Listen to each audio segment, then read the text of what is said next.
রবিবার পূর্ব মেদিনীপুর জেলার একরা ২ নম্বর ব্লকের পানিপারুল অঞ্চল এলাকায় অনুষ্ঠিত হলো উন্নয়নের পাঁচালী কর্মসূচি। এদিন কুলটিকুড়ি মন্দিরে পুজো দিয়ে এই কর্মসূচির শুভ সূচনা করেন একরার বিধায়ক তরুণ কুমার মাইতি। রাজ্য সরকারের উন্নয়নমূলক কাজের খতিয়ান সাধারণ মানুষের সামনে তুলে ধরলেন তিনি। রাজ্যের শাসক দল তৃণমূল কংগ্রেসের উদ্যোগে রবিবার পূর্ব মেদিনীপুর জেলার একরা ২ নম্বর ব্লকের পানিপারুল অঞ্চল এলাকায় অনুষ্ঠিত হল উন্নয়নের পাঁচালী কর্মসূচি। এদিন কুলটিকুড়ি মন্দিরে পুজো দিয়ে এই কর্মসূচির শুভ সূচনা করেন একরার বিধায়ক তরুণ কুমার মাইতি। বিধায়ক জানান, সারা দিনব্যাপী এই কর্মসূচির মাধ্যমে রাজ্য সরকারের উন্নয়নমূলক কাজের খতিয়ান সাধারণ মানুষের সামনে তুলে ধরা হয়। বিকেলে দেবীদাসপুরে একটি সভার আয়োজন করা হয়, যেখানে স্থানীয় বাসিন্দাদের ডিসপ্লের মাধ্যমে সরকারের বিভিন্ন উন্নয়ন প্রকল্প ও সাফল্যের রিপোর্ট কার্ড দেখানো হয়।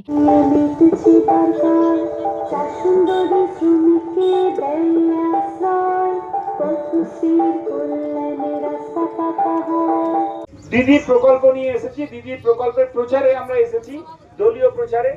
তো এইটা বুথের সভাপতি নিয়ে আসছে। তো এবারে আমাদের সত্যকে বলবো, এটা ধীরে ধীরে একটু সবার সামনে এটা ব্যাখ্যা করে দেবো। নমস্কার সকলকে। আমাদের অত্যন্ত শ্রদ্ধার মানুষ, আমাদের প্রান্তীয় বিধায়ক শ্রী তরুণ বাবু এখানে রয়েছেন। আর শুভেচ্ছা নববর্ষের কৃতজ্ঞতা জানিয়ে দু একটি কথা নিবেদন করতে চাই।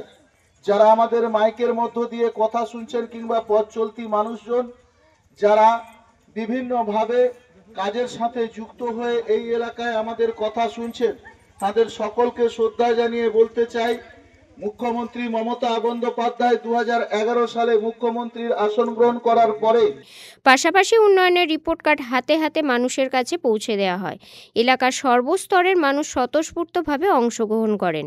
এদিনের কর্মসূচিতে উপস্থিত ছিলেন একরা 1 নম্বর ব্লক তৃণমূলের সভাপতি সত্য চক্রবর্তী, দলের ব্লক সাধারণ সম্পাদক অশোক দাস, একরা 2 নম্বর পঞ্চায়েত সমিতির সভাপতি শাহনাজ বেগম, একরা 2 নম্বর ব্লক তৃণমূল সভাপতি রাজকুমারী দুয়ারি, বাবলু সাহা সহ আরও অনেকে। আর তার সফলতম প্রয়াসগুলি একে একে করে প্রায় 74টি প্রকল্পের মধ্য দিয়ে বর্তমানে প্রায় 93টি প্রকল্পের দোরগোড়ায় পৌঁছে গেছে, এবং যার ফলস্বরূপ আমরা সকলে মিলে একে একে করে মাতৃগর্ভে সন্তান আসা থেকে একদম পূর্ণবয়স্ক মানুষ, তার রোগ ভোগ থেকে শুরু করে সর্বস্তরের জীবনের প্রতিটি পদক্ষেপে মানুষজনকে পরিষেবা দেওয়ার যে অঙ্গীকার মুখ্যমন্ত্রী করেছিলেন, ভারতবর্ষের এই প্রথম মুখ্যমন্ত্রী হিসেবে মমতা বন্দ্যোপাধ্যায় তার উন্নয়নকে রিপোর্ট কার্ডের মধ্য দিয়ে জনগণের কাছে পৌঁছে দেওয়ার চেষ্টা করছেন। তার একজন সৈনিক হিসেবে, কর্মী হিসেবে আমরা আপনাদের কাছে পৌঁছেছি। আপনারা জানলে নিশ্চিতভাবে খুশি হবেন, প্রায় 14.5 বছর এই শাসনকালের মধ্যে বাংলার আপামর মানুষকে একটি উন্নয়নের মোড়কে তিনি উন্নীত করার চেষ্টা করেছেন। আপনারা সকলে জানলে খুশি হবেন, মাতৃগর্ভে যখন সন্তান আসে সেই দিন থেকে মমতা বন্দ্যোপাধ্যায়ের উন্নয়নের পরিষেবা প্রদান শুরু হয়। আপনারা 2011 সালের আগে সিপিএম এর যে সন্ত্রাস ছিল, সিপিএম এর যে শাসনকাল ছিল, মায়েদেরকে যে বঞ্চনা ছিল, প্রত্যেক মেহনতি মানুষকে যেভাবে তারা নির্বাচনের কাজে লাগিয়ে ইনকলাব জিন্দাবাদ করিয়ে ভোট করিয়েছে, মানুষজনকে পরিষেবা দিতে ব্যর্থ হয়েছে।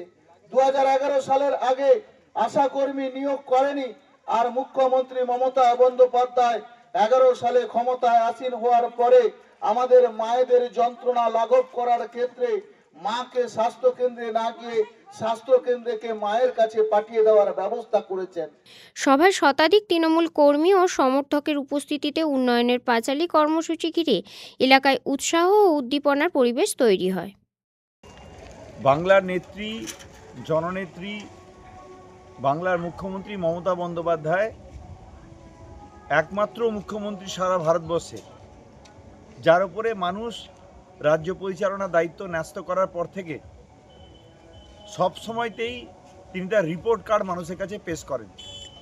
গত 15 বছরে তিনি বাংলার উন্নয়নে কি কি কাজ করেছেন, কি কি প্রকল্প চালু করেছেন, কিভাবে মানুষকে পরিষেবা প্রদান করেছেন, সেই পাঁচালী নিয়ে আমরা উন্নয়নের পর্ব, উন্নয়নের গল্প করতে আমরা বেরিয়েছি, জনসংযোগ করছি, বিভিন্ন মানুষের সঙ্গে দেখা করছি, পুরনো কর্মীদের সঙ্গে দেখা করছি, এবং 15 বছরে মমতা বন্দ্যোপাধ্যায় কী করেছেন, মানুষ কীভাবে উপকৃত হয়েছে, তার সাকসেস স্টোরি, তার গল্প, তার কথা মানুষের সামনে তুলে ধরছে।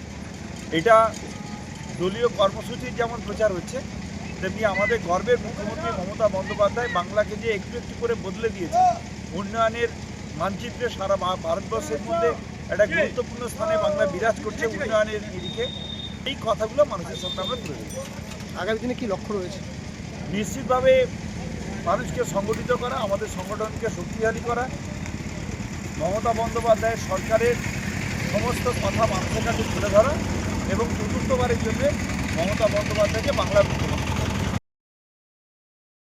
পুলক পেরা রিপোর্ট, খবর BCBS।